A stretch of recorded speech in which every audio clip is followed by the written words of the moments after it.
Está começando mais um programa SP Brasil, diretamente pela TV Câmara de São Paulo. E aqui você acompanha entrevistas com personalidades da cena política, econômica e social do país, com o objetivo de repensarmos o Brasil diante dos desafios que temos pela frente. E o nosso convidado de hoje, ele é jornalista, professor, doutor em ciência política, presidente da ONG Repórter Brasil e também conselheiro do Fundo das Nações Unidas para Formas Contemporâneas de Escravidão. Eu estou falando de Leonardo Sakamoto. Sakamoto, obrigado pela presença. Eu que agradeço o convite. Bom, quando que surgiu então o seu interesse pelos direitos humanos? Olha, de certa forma, acho que essa foi a razão pela qual eu escolhi jornalismo, né, e pela qual eu acabei me enveredando pela ciência política. Desde cedo eu tive uma atuação, uma preocupação com a questão, uma atuação onde eu morava. Eu sou da periferia, né? Eu cresci na periferia de São Paulo, no Campo Limpo, né? E eu acho que diante da realidade, que é sempre mais agreste, sempre mais complexa na periferia, realidade de violência contra minorias, a realidade de uma desigualdade social que causa um dano muito grande ao tecido social, a gente acaba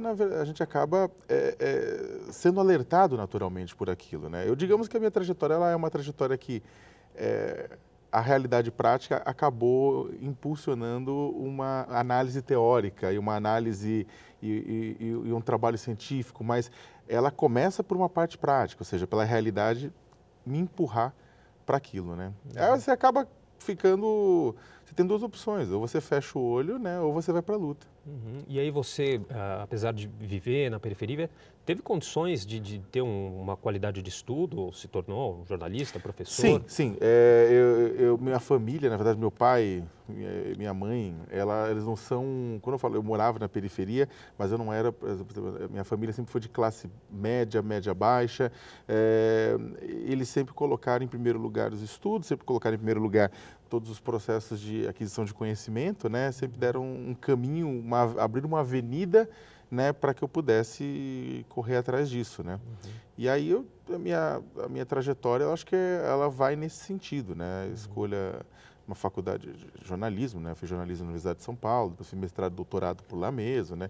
Toda a trajetória com relação à profissão, cheguei a trabalhar em veículos grandes de comunicação, né? Durante anos, só que depois de um tempo acabamos, eu e outros colegas, em que a gente não via uma possibilidade de fazer um tipo de jornalismo que a gente queria nos veículos grandes, não porque eles são contra aquilo, mas nós queríamos nos especializar na questão de direitos humanos, na questão de direitos sociais, trabalhistas, ambientais, identitários. Então, nós acabamos criando em 2001 a Repórter Brasil, né, que se tornou um centro produtor e difusor de conhecimento sobre a realidade sócio-trabalhista ambiental do país. Antes de falar um pouquinho da ONG, isso é uma crítica recorrente a alguns jornalistas também que eu já entrevistei aqui, dessa falta de cobertura nessa parte de direitos humanos. Você também percebe isso? Como que você vê o papel da imprensa nessa questão? Então, eu sou, acho que, menos crítico do que outros colegas que se consideram progressistas com relação à cobertura da mídia tradicional, da mídia corporativa para a questão dos direitos humanos. Eu acho que ela cobre.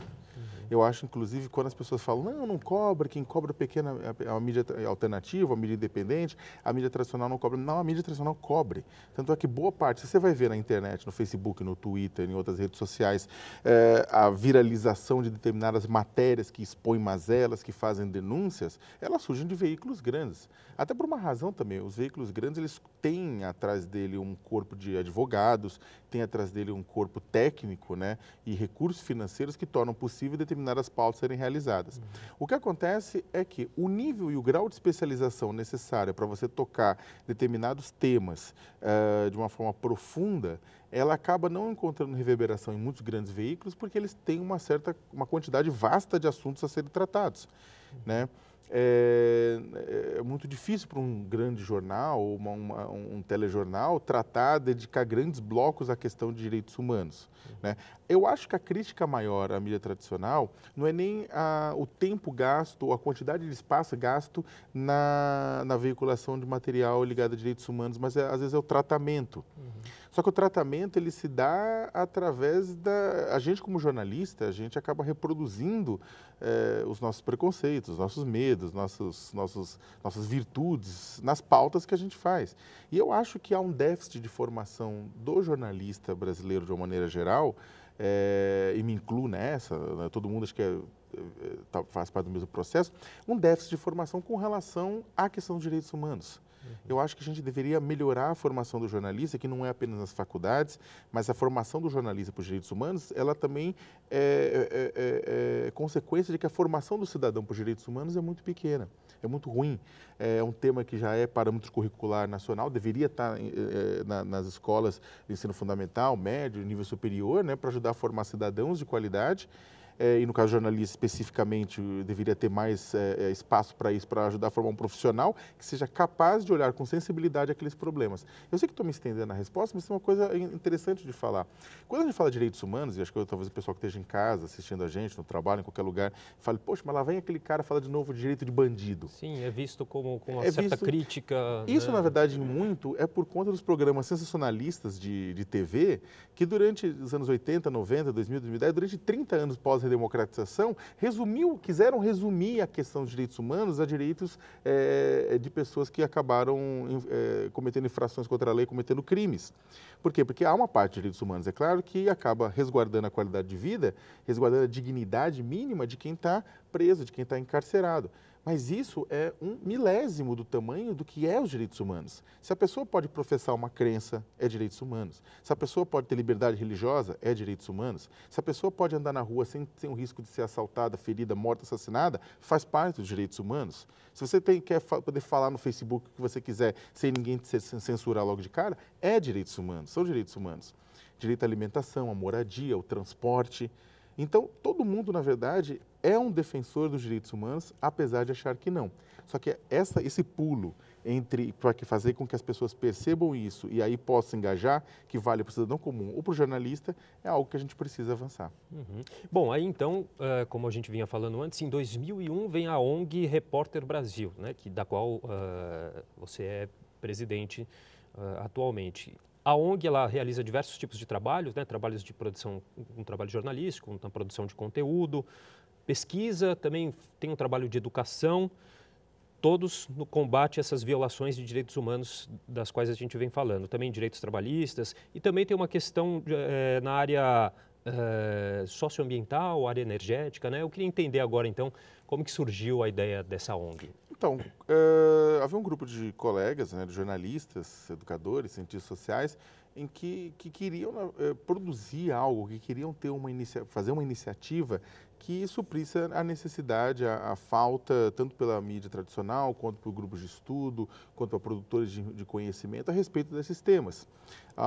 E aí a Repórter Brasil nasceu em outubro de 2001 como uma espécie, hoje ela é considerada uma espécie de um hub de informação. Nós produzimos conhecimento, nós produzimos informação, seja ela na forma jornalística, seja ela na forma de pesquisas, seja ela na forma de educação, material educacional, e nós com isso queremos fazer o quê? Queremos identificar e tornar público os casos de violação aos direitos socioambientais, direitos trabalhistas, fazendo com que lideranças políticas, lideranças empresariais, lideranças sociais sejam mobilizadas para a ação.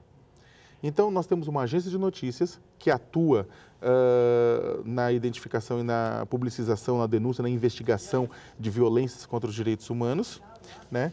Temos uma ação muito forte no sentido de desenvolver pesquisas a respeito do impacto de determinadas cadeias de valor no campo, né? Por exemplo, o impacto da produção da cana-de-açúcar nos trabalhadores brasileiros, o impacto da produção de babaçu, de frutas, de soja, em que a gente analisa, nós rastreamos cadeias produtivas. A Repórter Brasil, desde 2003, nós rastreamos mais de 1000 cadeias produtivas, da fazenda, da carvoaria, até a hora da produção do carro, da venda da carne. E aí a gente mostra como o consumo está diretamente relacionado com impactos sociais, ambientais, de direitos humanos, fazendo com que o consumidor e as empresas ajam nessa cadeia para resolver os problemas. Produzimos documentários, a gente acabou A gente tem documentários premiados, uma vez por ano a gente solta um longa-metragem, né? Esse ano a gente soltou um sobre o amianto, o impacto do amianto na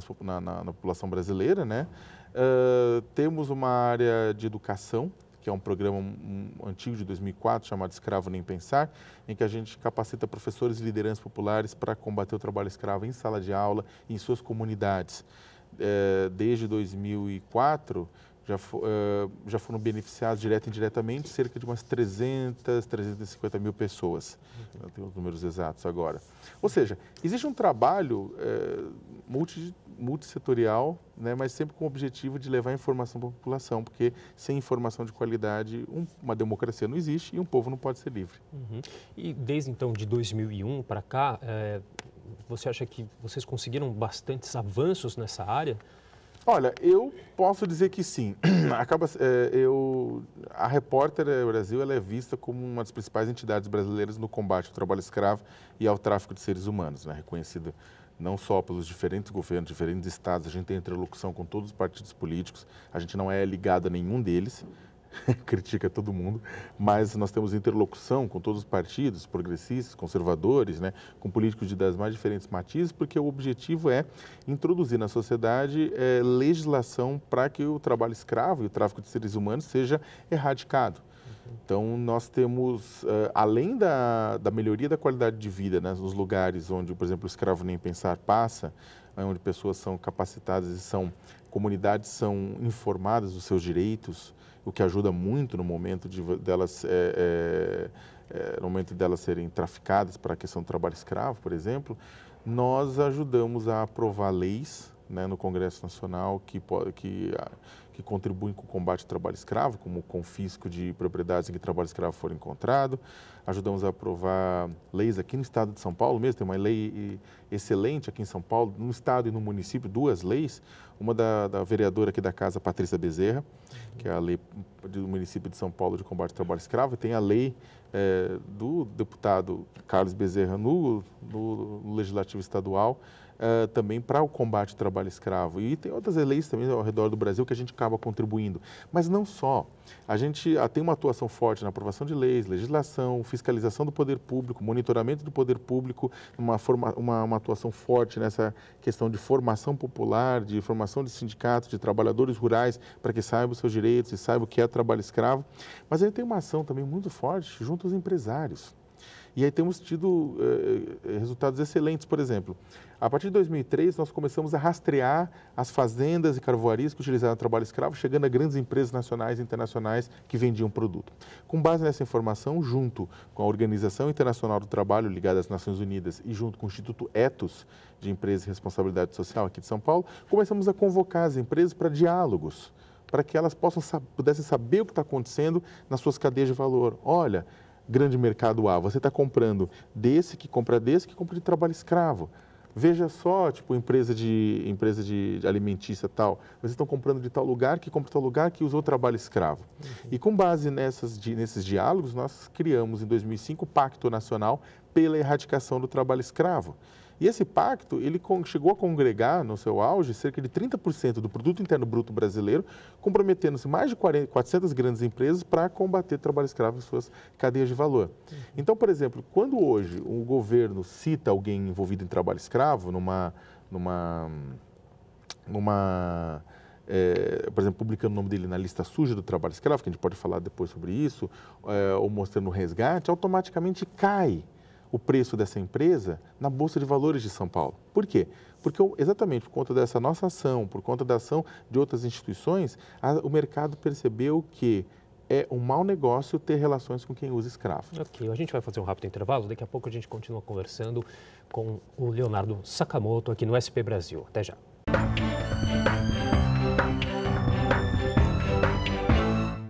Voltamos com o programa SP Brasil, diretamente pela TV Câmara de São Paulo, que hoje recebe o jornalista, presidente da ONG Repórter Brasil, o professor também, Leonardo Sakamoto. Sakamoto, nesse último bloco do nosso programa, eu queria entrar um pouco mais nessa questão política. Como que você analisa a situação que a gente vive agora, a situação do presidente Temer, todas as reformas que ele colocou aí na mesa, mas que estão difíceis de serem aprovadas? Olha, começando pela questão das reformas, né? Eu tenho sido bastante crítico a eles nos meus textos, né, ao governo, e eu acho que é importante explicar uma coisa que as pessoas não entendem, que o maniqueísmo é muito fácil de vencer na internet, então as pessoas não entendem determinados pontos, o tempo de fazer a ressalva nos textos, as pessoas não compreendem. Eu acho que são necessários, sim, redefinir uma reforma trabalhista, uma reforma previdenciária, com uma série de outras reformas no país. Realmente, a demografia do país mudou e a gente precisa rediscutir a questão da Previdência. Né? Tem um caixa, tem déficit, é claro, precisa haver outras formas de conta, e não apenas as contas que são apresentadas pelo governo, mas outras formas de calcular a conta, procurar outras formas de recursos. Agora, a reforma que está sendo colocada da Previdência, por exemplo, ela cria sérios problemas aos mais pobres. Ah, mas os mais pobres recebem assistência social do benefício de prestação continuada para idosos. Sim, mas o governo está tentando aumentar de 65 anos para 68 ou 70, né, esse benefício. Ah, mas os mais pobres, eles não se aposentam por tempo de serviço. Não, mas o governo está tentando aumentar de 15 anos de contribuição obrigatória para 25. Hoje, 80% das pessoas se aposentam abaixo de 25 anos, porque não conseguem contribuir tanto. Afinal de contas, de acordo com cálculos do DIEESE, as pessoas, em média, ficam empregadas formalmente de 9 a cada 12 meses. Então, o que acontece? Se tem 3 meses de diferença, que vão fazer com que não seja 25 anos de contribuição, mas acabe sendo 33 anos de contribuição. Então, a reforma, quer fazer uma reforma, quer tirar mais de quem ganha mais, funcionários públicos que ganham mais ou outras pessoas que ganham mais, tudo bem, mas protegendo os mais pobres e não fazendo o que eles estão fazendo. Da mesma forma, o Brasil precisa de uma reforma trabalhista, sim, até para adaptar-se aos novos tempos. A gente está tendo uma uberização da economia sobre a promessa de ter uma melhoria da economia compartilhada, cada um trabalhando para si mesmo, mas na prática a gente está vendo que tem processos que podem levar à exploração. Então, como é que o governo vai fazer o controle? Como é que o governo vai fazer o controle de home office? A gente precisa fazer essas discussões. Eu sou contra o imposto sindical, sou a favor do fim do imposto sindical também. Então, não é que a reforma ela é ruim como um todo, mas o governo está tentando pegar essa reforma trabalhista, aprovar ela de goela abaixo, né? Da mesma forma que foi com a lei da terceirização, aprovando muita coisa negativa e ruim ao trabalhador e à trabalhadora, sem a devida discussão com a sociedade. Quer fazer uma reforma? Vamos debater amplamente. O problema é que a agenda das reformas não foi discutida numa eleição. Isso aqui não estava em pauta nas últimas eleições. Então, precisamos de uma eleição para que isso seja discutido puramente. E se a população brasileira aprovar um projeto de país em que passe por essas reformas do jeito que está, tudo bem, foi democrático. Enquanto isso, o que o governo deveria estar fazendo? Uma reforma política para melhorar a representatividade. A população, saiu uma pesquisa da Datafolha que mostra que a população confia muito, só 13% da população confia muito na presidência e no Congresso. Isso é ridículo, a gente vive numa democracia.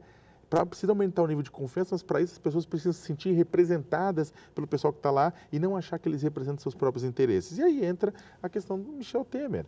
Eu acredito que eu faço coro com o ex-presidente Fernando Henrique Cardoso. Eu acho que o Michel Temer deveria, num gesto de grandeza, abrir espaço para eleições diretas, para que nós tenhamos uma presidência da República que conduz o país até 31 de dezembro de 2018 com representatividade, né? Com que a população sinta que realmente, olha, esta presidência eu votei, não votei, eu fui discutir, e ela tem representatividade para levar até lá, e que os projetos que forem aprovados nessa eleição, inclusive, olha, eu prometo privatizar o Brasil inteiro. Se ganhar esse projeto, fazer o quê?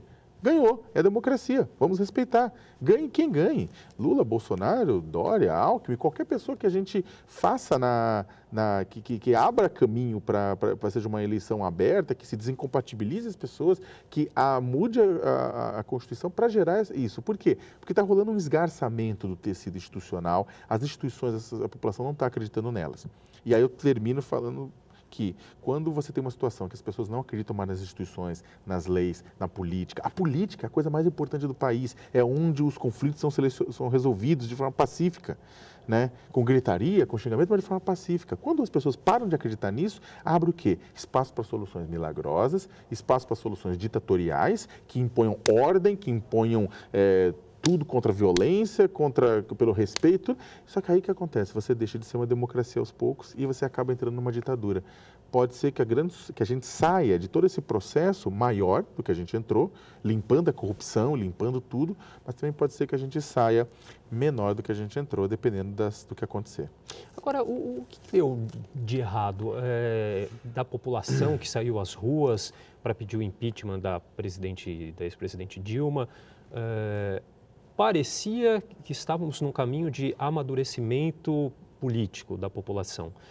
Você concorda com isso? E nesse meio do caminho, o que aconteceu que agora a população aí parece que não tem forças mais para reagir, não vai às ruas? Eu acredito que a população, eu acredito que toda manifestação popular que vai às ruas é extremamente positiva. Acho que a rua ela deve ser o espaço por natureza da manifestação, é onde as pessoas podem encontrar uns com as outras e conversar e discutir. Eu defendo todas as que eu acredito, as que eu não acredito, eu acho que são importantes.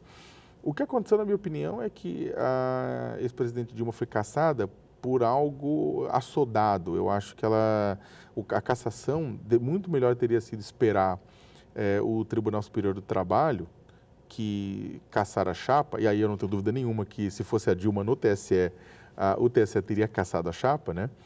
O presidente Gilmar Mendes teria cassado a chapa, tudo.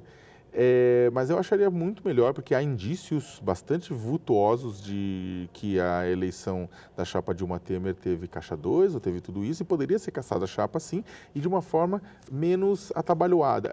O impeachment, ele aconteceu sob a justificativa de, vamos cassá-la porque ela fez emissão de créditos suplementares, pedaladas fiscais, sendo que todo mundo sabia que queria caçá-la porque a situação econômica do país não estava bem e por causa da corrupção. Mas quando você dá o jeitinho para conseguir chegar no seu objetivo, vamos dar um jeitinho para caçar. Deu um jeitinho para caçar, né, não seguindo os trâmites legais, não, mas foi ilegal o impeachment, eu não estou falando isso, estou falando que deram um jeitinho para que aquilo acontecesse. Da mesma forma, o governo Temer está dando um jeitinho para continuar. Então, o que acontece é que na hora que você dobra as instituições, na hora que você dobra a lei, a sua própria interpretação de uma forma muito complicada, nada impede que continue sendo dobrando, numa espiral negativa. Ao mesmo tempo, parte da população, ela, mais do que querer a Dilma forma, parte da população era antipetista.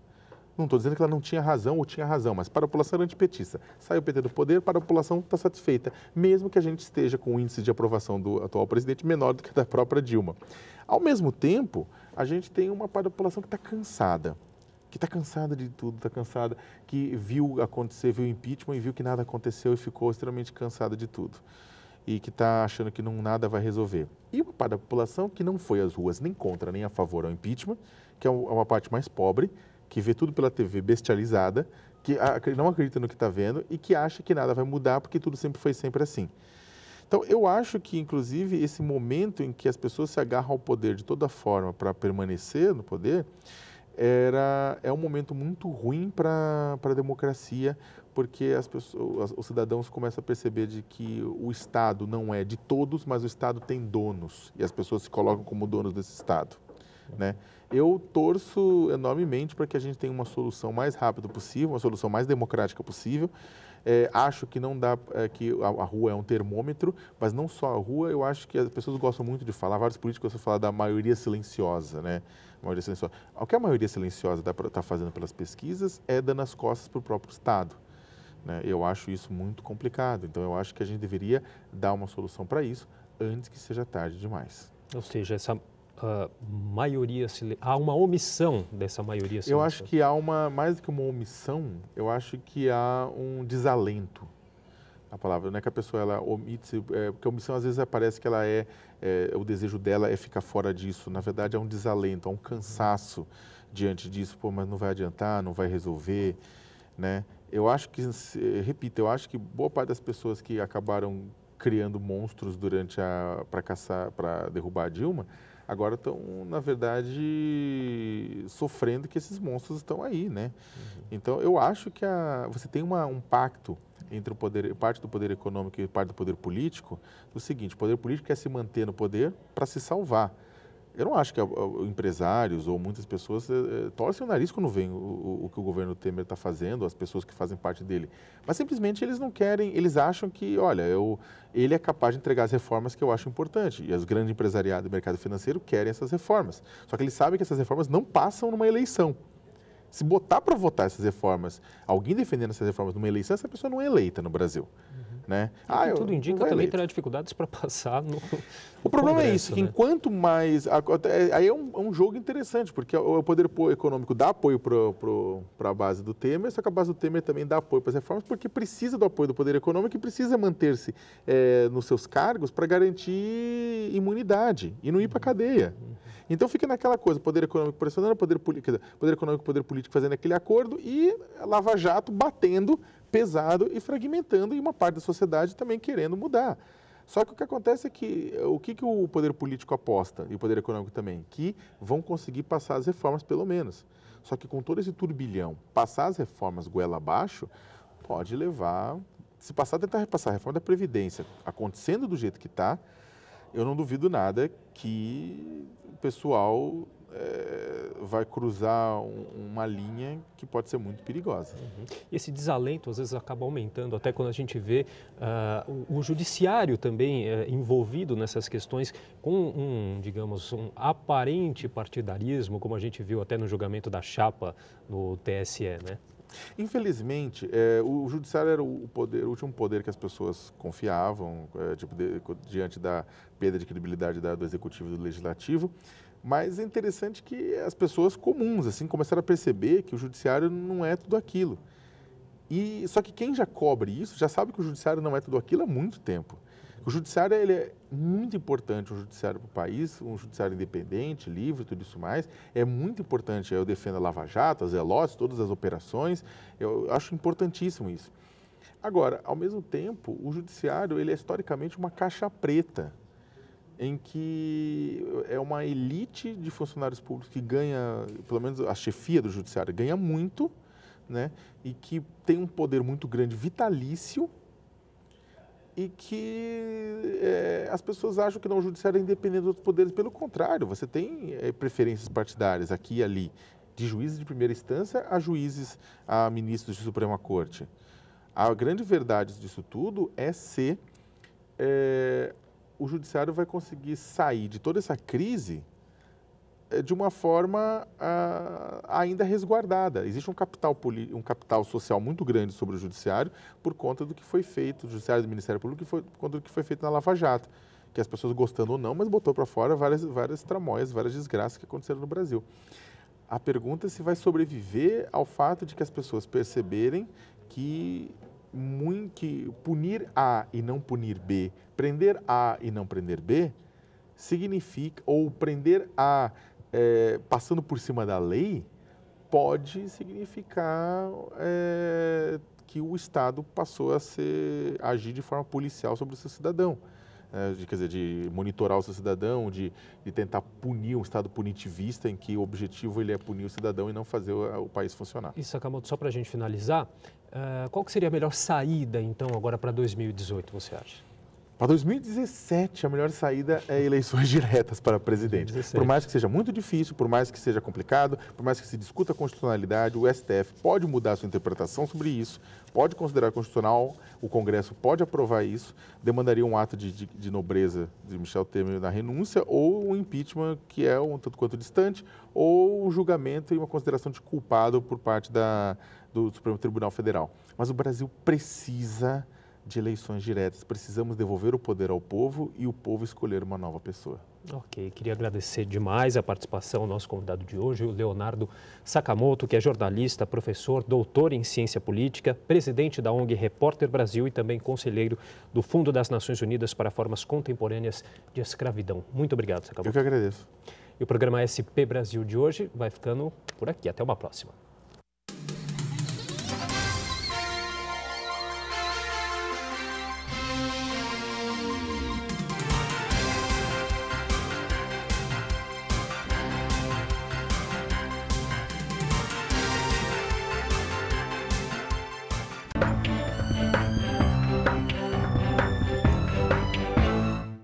Voltamos com o programa SP Brasil, diretamente pela TV Câmara de São Paulo. E hoje o nosso convidado é o jornalista Leonardo Sakamoto, que também é presidente da ONG Repórter Brasil. Sakamoto, quase 3 anos após a promulgação da PEC a PEC do trabalho escravo, ela ainda não entrou em vigor. Por quê? Olha, ela precisa de uma regulamentação. Como a PEC do trabalho escravo, ela mudou um artigo constitucional, ela demanda uma série de ações, ela precisa de uma regulamentação para saber como ela vai ser aplicada. Para quem não conhece a PEC do trabalho escravo, a proposta de emenda constitucional, havia uma proposta de emenda constitucional que foi apresentada em 1995, que tinha como objetivo confiscar terras e confiscar propriedades urbanas e quem trabalha escravo fosse encontrado e destiná-las tanto para a reforma agrária quanto para o uso social urbano. A ideia era que, já que a propriedade tem que ter função social no Brasil de acordo com a Constituição, se a pessoa utiliza uma propriedade sua não para se desenvolver economicamente, nem ajudar outras pessoas, mas para fazer outras pessoas sofrerem, então ela deve ser relativizada esse direito.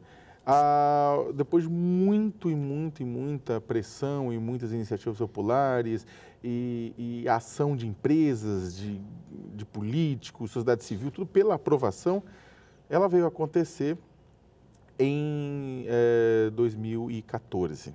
Né? Contudo, ela não foi ainda aprovada a regulamentação dela por conta de uma questão complicada.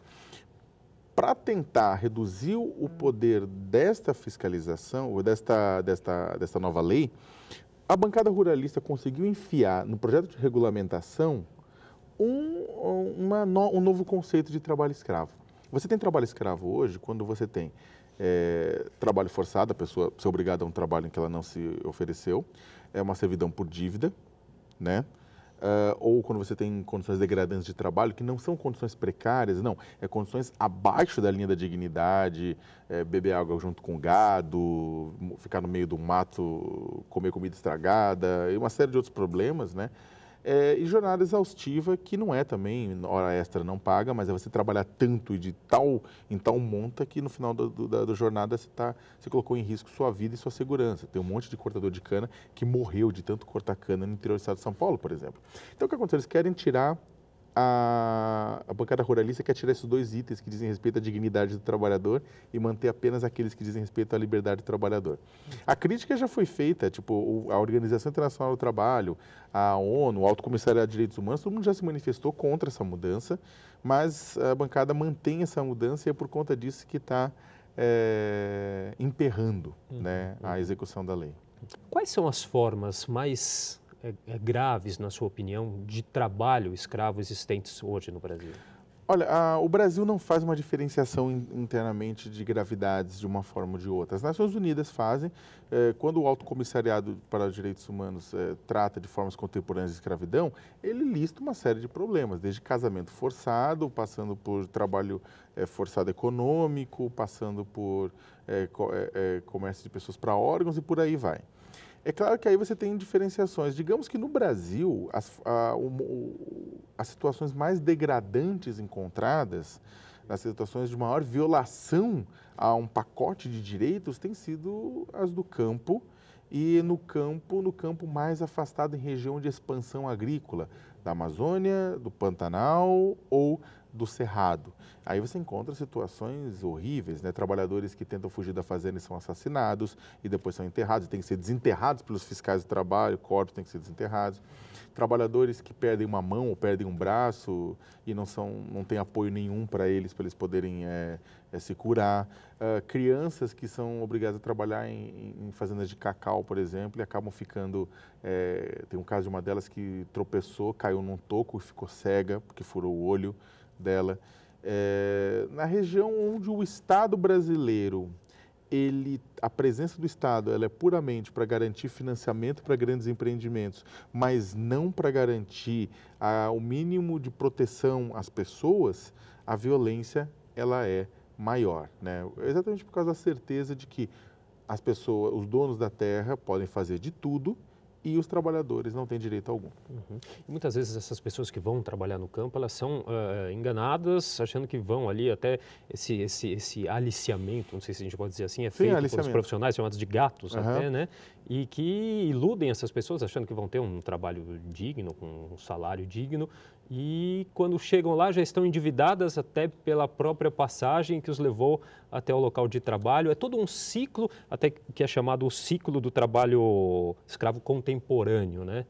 Sim, isso na verdade, é um padrão que acaba se repetindo, tem algumas nuances de diferença entre urbano, rural, determinadas atividades de rural entre si, mas o padrão é o mesmo, não só no Brasil, como em outros lugares do mundo, né? Um contratador de mão de obra, que aqui é chamado de gato, em outros lugares é chamado de coiote, intermediário, ele faz promessas de um bom emprego, bom salário, boa residência, boa alimentação para o trabalhador, faz um adiantamento que ele deixa com a família dele para comprar alguma cesta básica, assim, e aí transporta esse sujeito para longe ou pega ele nesse trabalho e lá o trabalhador vê que a realidade é bem diferente, não era nada daquilo que tinha prometido, ele começa endividado por conta do empréstimo, tem que ficar correndo atrás para pagar, paga também muitas vezes por equipamentos de trabalho, pelo uso de enxada, pelo uso da motosserra, pelo uso dos outros produtos que ele vai ter para fazer o trabalho e ao mesmo tempo ele acaba pagando um valor escorchante na alimentação ou na moradia, por mais que a moradia seja tosca e a alimentação seja horrível.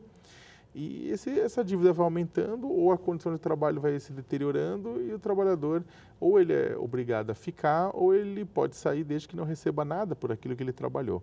Esse ciclo da escravidão, ele se repete, infelizmente, com uma frequência muito grande e a ação da fiscalização em combater os gatos, ele é importante. Tem projetos, inclusive, do governo, com a sociedade civil, que tentam fazer com que o governo seja o intermediário da mão de obra e não mais o gato, o contratador de mão de obra. Infelizmente, esses projetos ainda estão em fases muito pequenas, né? Porque se o governo conseguir substituir isso e fazer a intermediação, olha, tem uma empreiteira ali que precisa de força de trabalho, tem um grupo de trabalhadores aqui que precisa de emprego, une as duas coisas e gera e tira esse gato do meio e o governo desde cedo vai poder acompanhar e ver se essa empreiteira está escravizando ou não trabalhadores. Né? Uhum.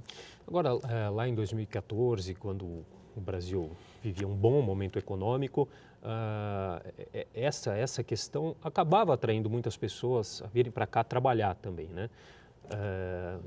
E muitas das vezes acabavam num trabalho escravo. Hoje em dia a gente tem uma situação diferente, o Brasil não vive uma boa situação econômica, mas a gente tem muito essa questão de imigrantes devido aos diversos conflitos armados que existem em diversos países, né? Isso também pode gerar um aumento de trabalho escravo, ou seja, muitas pessoas que vêm também para cá se refugiando e acabam nessa situação? O trabalhador escravizado normalmente é o imigrante ou migrante, né? Seja ele interno ou externo no país, porque os contratadores de mão de obra acabam procurando pessoas que estão mais vulneráveis por estarem fora da sua rede de proteção social, amigos, familiares, vizinhos, né? Pessoas que não podem recorrer à ajuda ou que não tem como se fortalecer na negociação porque simplesmente está fora do seu ambiente. Por isso, dentro do Brasil, você vai pegar os imigrantes nordestinos ou da Amazônia, né, são muitas vezes as vítimas preferenciais do trabalho escravo.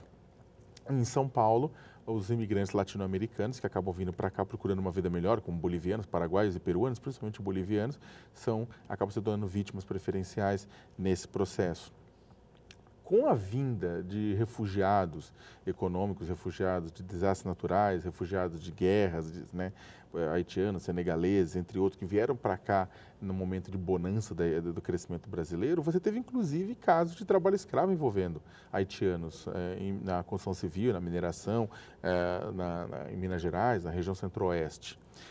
Normalmente é interessante, as pessoas acham que o trabalho escravo acontece principalmente nos momentos de dificuldade econômica, ele acontece principalmente no momento de crescimento econômico, em que você precisa crescer rápido, expandir, né, uma região ou um processo, você não tem recursos exatamente para fazer aquilo, então você acaba fazendo essa expansão no lombo do trabalhador, esse custo da expansão, parte dele no lombo do trabalhador.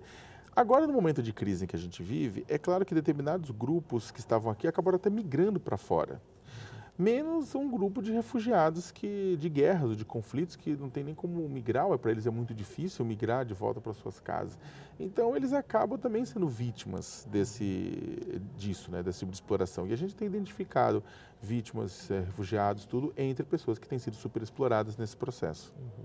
Agora, esses conflitos agrários que a gente assiste não é de hoje, a gente teve mais recentemente no Pará, há cerca de um mês, né? também há aí violações dos direitos humanos trabalhistas? Não, isso é consequência de graves violações. A gente acredita que o atual surto de violência no campo, o campo brasileiro que nunca foi pacífico, está vivendo um surto de violência hoje, e esse surto ele é causado, em parte, pelo fato de que determinados grupos econômicos, principalmente produtores rurais, têm se sentido extremamente empoderados diante das possibilidades surgidas com a mudança de governo federal. Sendo bem aberto e bem objetivo, o governo Dilma foi um desastre do ponto de vista ambiental, um desastre do ponto de vista da qualidade de vida dos trabalhadores rurais. Ela não ouvia, né? E ela, é claro, preferiu o apoio a grandes obras de engenharia do que o apoio a comunidades tradicionais, trabalhadores rurais, enfim. Agora, o atual governo também não deixa nada a desejar, tendo colocado, inclusive, uma pessoa da bancada ruralista como ministro da Justiça. Isso, na verdade, empodera. O Ministério da Justiça chegou a soltar uma nota dizendo que eram pretensos índios, aqueles que sofreram um ataque que acabou quase decepando a mão de um deles. Ah, não foi. A gente estava com a equipe lá. A gente tem o vídeo, né, da mão pendurada, assim, tudo. Então, é uma situação... Agora foram 10 trabalhadores rurais que foram assassinados em Pau d'Arco, no Pará, né, numa reintegração de posse, sendo que nenhum policial foi ferido, que não teve bala disparada do outro lado. Então, é uma coisa que... É uma situação... Tudo isso é consequência de que o Estado brasileiro deixou de passar uma mensagem importante. O objetivo do Estado, um deles, é que ele impeça que a violência se propague na sociedade, puxando para si mesmo o monopólio da violência. Fala assim, olha, eu tenho uma polícia e essa polícia promete que vai colocar em prática a lei. Então, se há uma reintegração de posse equivocada, que precisa ter uma reintegração de posse porque houve uma ocupação ilegal, que se faça isso de acordo com a lei, não matando as pessoas no meio do caminho. Agora, quando o Estado não dá, o Estado Central ou os estados, as unidades da federação, não passam a certeza, essa segurança de que tem alguém observando e monitorando a lei, vai acontecer problemas como esse. Quando você tem a certeza de que grupos econômicos poderosos podem fazer o que quiserem, vai acontecer casos como esse, né? E isso é negativo para toda a sociedade. A gente caminha, a partir do momento em que direitos fundamentais direitos humanos param de ser verificados, monitorados e cumpridos, em que as pessoas param de acreditar no Estado e esse pacto social grande que a gente tem, que impede que a gente se devore, porque é isso. Senão a gente volta para o período pré-histórico em que é a lei do mais forte, cada um pega um tacape e bate no outro para ficar com o que quiser.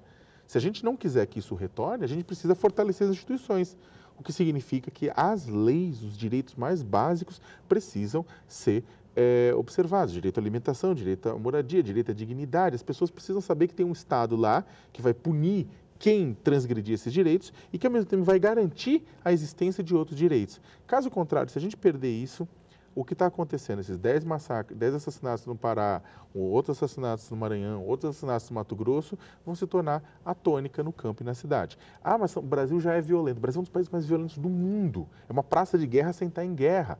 É um absurdo completo essa violência contra o cidadão comum, né? Só que as soluções que estão sendo apresentadas são soluções tão do mesmo tipo do campo. É basicamente salve-se quem puder. Ok, bom, a gente vai fazer nosso último intervalo, daqui a pouco nós voltamos para o último bloco do programa SP Brasil. Até já.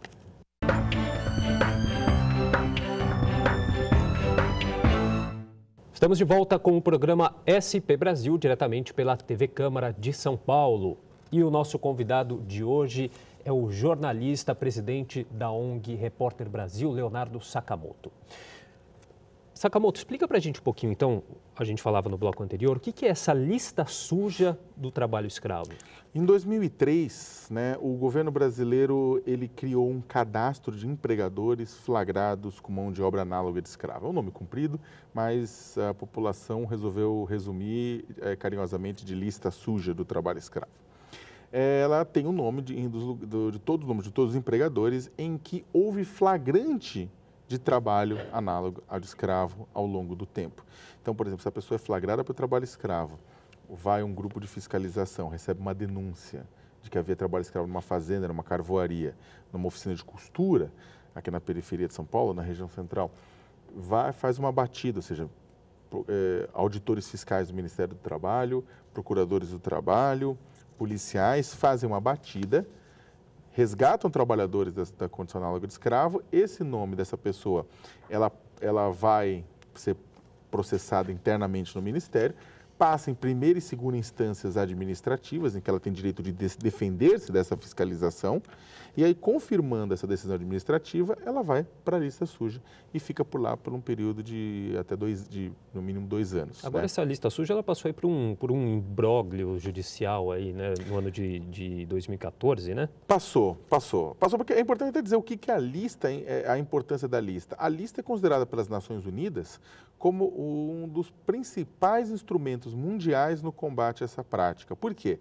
A lista suja ela não pune ninguém, isso é interessante. A lista suja simplesmente lista onde o governo achou trabalho escravo. Com base nisso, a iniciativa privada, bancos e empresas utilizam essa informação para análise de risco de suas atividades. Afinal de contas, utilizar algodão de quem usou trabalho escravo pode ser muito negativo para uma indústria têxtil. Então, as pessoas tentam e atuam, né, as empresas do Pacto Nacional, por exemplo, atuam no corte de comercialização ou na suspensão de crédito a quem utiliza trabalho escravo, fazendo com que algo que é feito em busca do lucro se torne um mau negócio, que é uma grande sacada. Afinal de contas, a parte do corpo que mais dói em quem usa trabalho escravo é o bolso, né? Então, vamos fazer com que doa um pouco mais. Mas, exatamente por conta do sucesso da lista suja, que é de 2013 a 2014, uma entidade, uma associação de empreiteiras conseguiu no Supremo Tribunal Federal, no final do ano, no recesso, junto ao ministro Ricardo Lewandowski, uma liminar suspendendo toda a lista suja. Né, sob a justificativa de que a pessoa não tinha direito de defesa, sob a justificativa de que precisava de uma lei específica, enfim.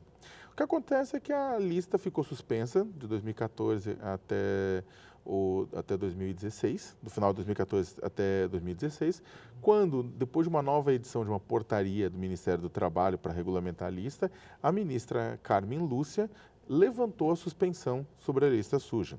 Ele considerou que ela não era mais proibida. Só que aí, infelizmente, o governo federal manteve, do meio do ano passado até abril deste ano, março, abril deste ano, a não publicação dela. O Ministério Público do Trabalho veio a público, processou o governo, obrigando que ele publicasse, e o governo, o Ministério do Trabalho, falou, não publico, não publica, foi até as instâncias superiores, no final das contas, voltou a ser publicado, e a lista suja pode ser encontrada no site do Ministério do Trabalho, que é trabalho.gov.br, e as pessoas podem ver lá o nome de 80 empregadores que utilizaram mão de obra análoga de escravo. Uhum.